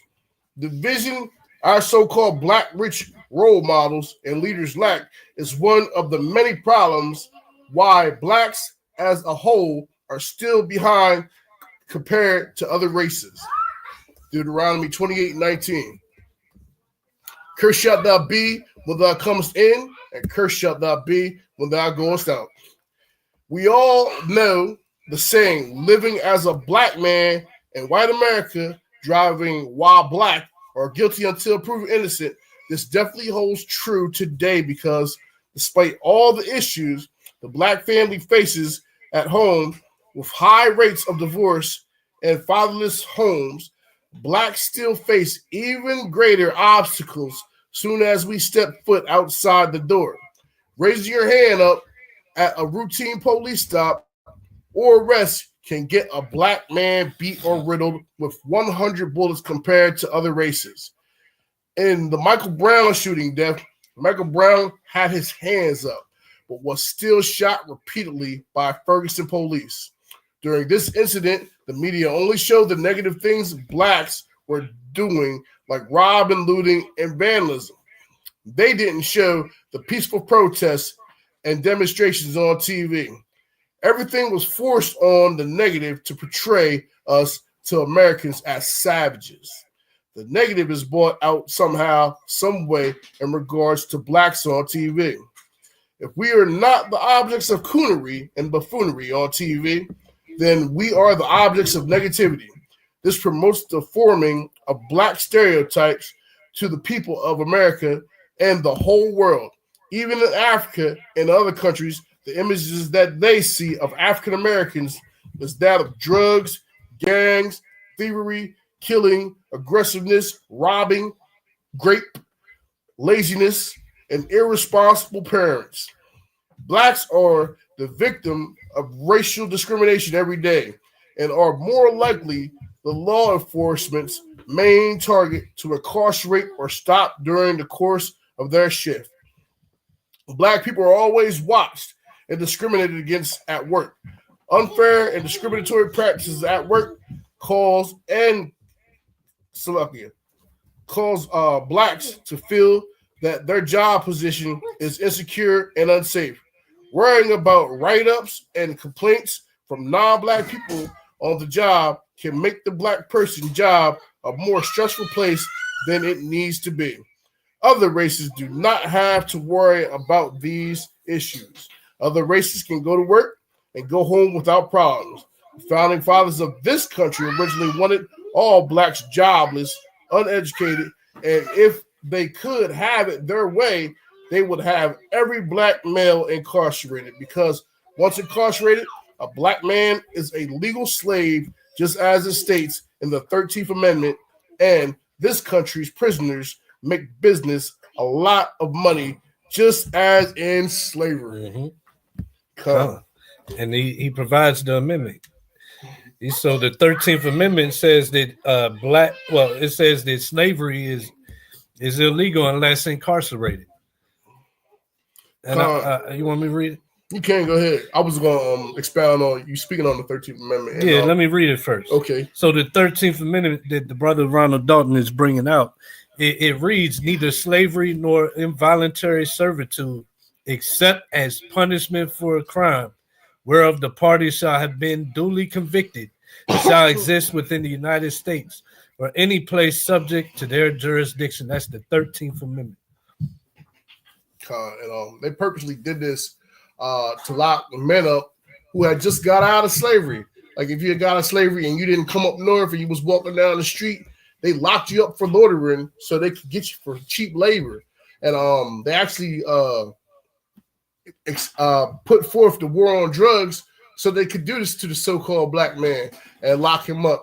And then they put the cocaine on the street at the time. If you ever watched that documentary, Cocaine Cowboys, the whole Republican Party at that time was funded by cocaine traffic. Yep. And the dude who was bringing the cocaine into the country, he was standing right next to Ronald Reagan during his presidency, and they knew it. Mm-hmm. It's just like we all seen the movie. It's just like Lawrence Fishburne said in Boys in the Hood. Why you think they it's a gun shop on every corner? Why you think it's a liquor store on every corner? Because they put it there it's not in the Chinese community. It's not in the Arab community. It's in the black community. So they'll destroy themselves. That's why they put it there. Then they like you said, the 13th Amendment, they basically kept slavery legal, but now you get convicted and there's no laws to protect blacks that were just free from slavery from being arrested for, like what you said, loitering or being out past certain time, or you come up, you think of it. What haven't they did? Whistling at a white woman. You name it. What's the difference? Stop and frisk. Everything's set up to make sure that the so-called black is in prison where it's still legal to have slavery. I can't remember, but it was one of those Midwest cities, and they had something called the Nut Program. And the Nut Program meant after a certain time, a day, maybe it was 4:00 in the afternoon, that it meant no niggas uptown. And if you were seen uptown in I can't remember what it was. I think it was like Iowa somewhere or Idaho, one of them. And if you was caught walking in one of them cities after 4:00, it wasn't even dark outside. They was gonna lock you up. Salaki, I like to expound on that. The 13th amendment. Neither slavery or involuntary servitude is permissible, except duly convicted of a crime which makes a criminal back into slave status. Yep. And which is why, like, we talked about it on the phone call. I said, regards to the new ICE agenda. I said, some black people might feel like I'm sitting out of this one, or this don't have anything to do with me. But these cats is coming over here and they're working those jobs that nobody really wants to work for the pennies that nobody wants to get paid. Now, if they're successful in getting the majority or all of these people up out of here, what do you think is going to happen? You think that the farmers are going to start paying more to get employees in? Do you think they're just going to let these different money makers just fall in by the wayside? No, they're going to bring people in. And who do they bring in to get cheap labor here in America other than illegals? Prison industry. So chain gangs. Chain gangs are just going to come back. They're going to start putting prisoners out in these fields to get these crops in. And they're going to pay them the enough money to get their $10 worth of commissary at the end of the week. They done slaved for 50 hours out in the field, getting the cucumbers to the market, getting the pineapples to the market, getting the tomatoes to the market. They ain't just going to let that fall by. Somebody has to do these jobs. Ain't nobody. When you got Walmart distros paying $20 an hour, you got Amazon's paying $20 an hour, you got all these different warehouse jobs like all over the place. They're opening new warehouses all the time. If somebody wants to do a hard labor job and that's all they can get and they're legal and they got a high school diploma, you might not even need that. They're going to go there. They ain't going to go out to some field somewhere to sweat in the sun. Not at all. But them jobs are going to have to be done by somebody. And the majority of people locked up are what? Blacks. Second, coming in number 2 is Native Americans and quote unquote Hispanics. Right? So just use logic. Somebody got to do it. That's who's going to do it. Because the farmers can't afford to pay more. Because then the price is going to have to go up. And that's a whole nother problem. We already can't afford what's as consumers. We already can't afford what's in there. The government definitely ain't going to give more food stamps to pay for it. They trying to give less. So somebody got to do the job, and that's going to be those of us that go down the wrong path, end up incarcerated. Now we right back in the physical manual slave system because of the 13th Amendment. Cool. It's a lot, if I may say. Yeah, as long as Amalek is such the greedy beast that he is, he wants to take off 90% of the profit of everything that he moves or more. It's not that the work, it's not that the pay is not there to be paid. It's because the greedy take the money off the top. And then they let you deal with the peeling Absolutely. that are basically full. So there's an economy in it. It's just that you have the wicked who are just taking that wealth and putting it in their pockets. Also, what you're looking at is a reconversion of what they call convict leasing. Convict leasing came about after the slave trade. It was more greedy than slavery. because many times the people who were enslaved, once they were caught on the streets under the vagrancy law, where if you didn't have a job, they could rearrest you, right? Or home, they could rearrest you, and you became a convict. Under convict leasing, many a times you would end up being a slave back to the old guy who had you. But this time, he doesn't have to worry about your teeth or your sickness or your illness, because if you destroyed one, you just flip them to the side and get another one. So we see back in Florida and all down south, we would build that whole economy under our convict leasing. And many of the times you ate what you, when we went through a lot of the wallows and the swamps and stuff like that, the food you found in there is what you eat. He didn't have to provide you even with the fat back and the slop of the pig, because now he has no financial vested interest in you, because he can always get a new meat. Mm-hmm. So it was more brutal than under convict leasing. And that's a topic that we're going to talk about soon. Okay. So yeah, so let's continue reading this Ronald Dalton's verse 17 and to 19. We're gonna finish this part out, and then it's we'll pick back up next week for part 3. So yeah, 13th Amendment. The 13th Amendment allows slavery to exist under a narrow expectation for those who have been convicted of a crime. It denies a convicted person equal protection of the law, the right to vote, the right to bear arms, the right to participate in the jury duty, the right to run for a hold of political office, and the right to protection against cruel and unusual punishment. Where you at?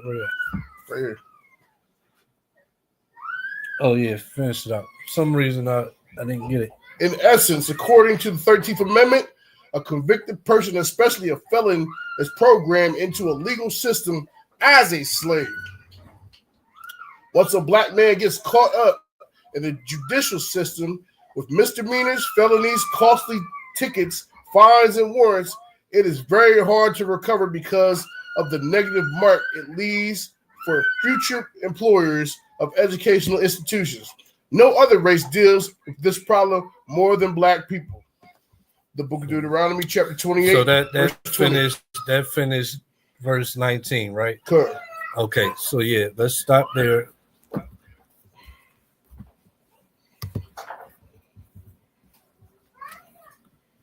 me close this out. Okay, so it's 9:15. We've been on for about 2 and some change. We will close it out. Okay. Once again, we want to give all praise, glory, and honor to the Most High Yahweh, in the name of His Son Yahweh Shai. And may everybody have a blessed Shabbat out there. And if you want to join us for Passover, or you know somebody in this area that wants to keep Passover here in Dover, Delaware with us, hit us up. You know what I mean? And let us know. If you want to give any alms or free will donations, you give any alms or free will donations at hashtag Hebrew Chosen Elect on Cash App. If you got any questions, comments, or concerns, you can hit me or Brother Gamaria, as well as Elder Barak, up on Facebook. You can watch our older lessons here on YouTube at HCE Reloaded, and you can watch our newer lessons here on HCE Red Pill Reality. And you can also watch our lessons and find more content on Rise the Chosen on Facebook. And with that, we say shalom. But before that, so look forward to next week, part 3 of this class, proving the so-called African Americans are the true Jews, Israelites of the Bible.